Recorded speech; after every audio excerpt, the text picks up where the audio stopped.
pense que le ministre du Commerce pourra donner des éléments d'appréciation. Je vous remercie. Je vous remercie, Monsieur le Premier ministre.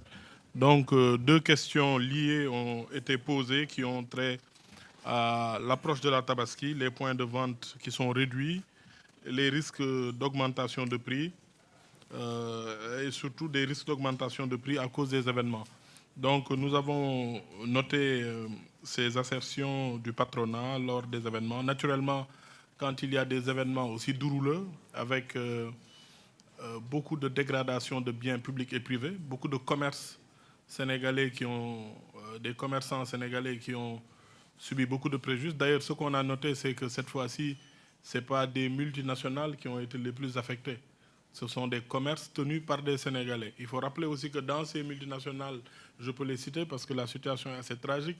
Quand on parle de Auchan ou d'autres magasins, ce sont des produits d'industrie sénégalaise qui y sont d'abord en majorité, 60-70% de produits sénégalais.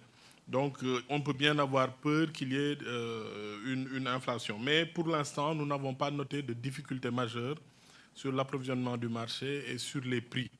Il n'y a pas encore d'impact. Bien que le président de la République a demandé en Conseil des ministres qu'une évaluation soit faite de tous ces préjudices subis par les acteurs économiques.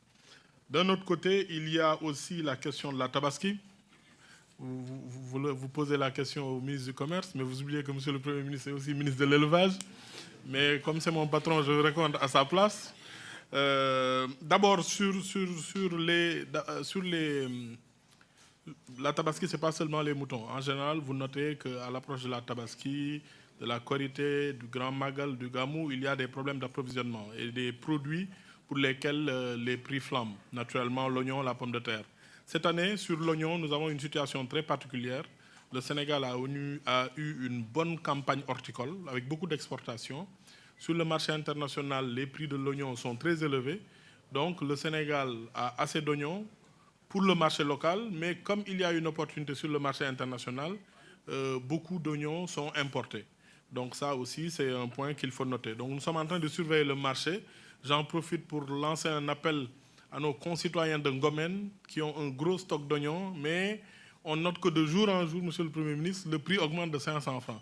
Donc si ça continue, nous ouvrirons le marché à l'importation pour créer une régulation et faire en sorte que cette inflation artificielle ne soit pas maintenue parce que les populations ont envie d'acheter des produits. Nous avons noté que en un mois, le prix de l'oignon est passé de 300 à 500 francs. Donc nous sommes en train d'y travailler, de discuter avec ces producteurs, mais aussi de voir des voies et moyens pour réguler le marché, avoir assez d'oignons venant de l'extérieur pour que les prix soient raisonnables. Donc nous suivons tout cela. Je vous remercie.